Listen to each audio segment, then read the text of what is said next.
All right, good evening and welcome to Mishna Yomi Iyun with Ben Sion, Sechas Kilayim, Perek Dalid, Mishnah's Hey and Vav. Tonight we're talking about what makes something a karam, a vineyard, right? We have two psukim again, pasuk and parsha kedoshim sad chalusizor kilayim. Talks about a field, not necessarily a vineyard. And then there's a specific pasuk in Parshas Kiseitze and Sefer Dvarim which talks about a karam, right? Lusizor karmecha kilayim. Your vineyard should make kilayim. And then it adds in that pasuk that if you do plant within a short range of your vineyard something else, it'll make it kodesh. The nafkamina, the Gemara says you have to actually burn that kilayim, makes it kilayim. Type of kilayim you have to burn. Whether you have to burn kilayim of a sada where there's no vineyard or not, that's maybe a discussion for a different time. These Mishnayos discuss what makes something a kerem. How many rows do you need in order to become a sadeh? We know from the last parak or the other Mishnayos, parak Gimel, we talked about even if you have two rows of different vegetables or different seeds, that's not a problem because as long as the kerem, as long as the vines are not involved, it's not called a sadeh. It has to look visibly like a sadeh. Sadcha, it has to be part of your estate. Like we discussed, it has to be visible as a field. A field is a big thing. Kerem, it doesn't say anything about a field. It doesn't say sadeh. It has to be a vineyard.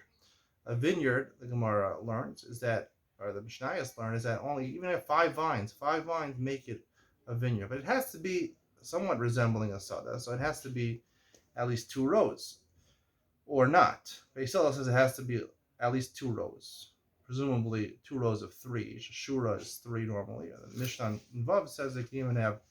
It looks like one is a tail, so it could have five vines. One looks like it's part of both of the other rows.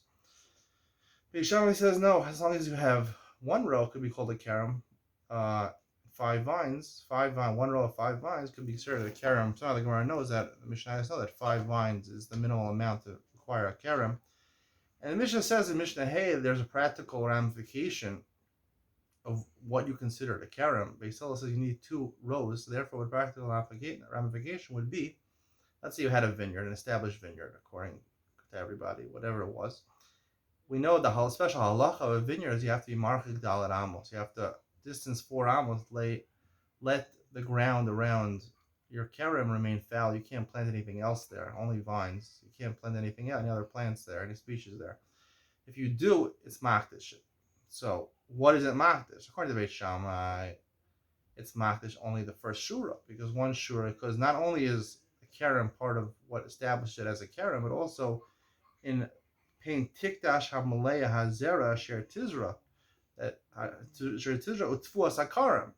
Part of the things that become kadosh, it has to become a karam. So the Torah is telling you what becomes aser is the karam, is the vineyard itself. So because Beit Shammai holds that even one row called a karam, so therefore only the immediate row outside the karam becomes the karam. According to Beis Hillel, even two rows could be called a karam.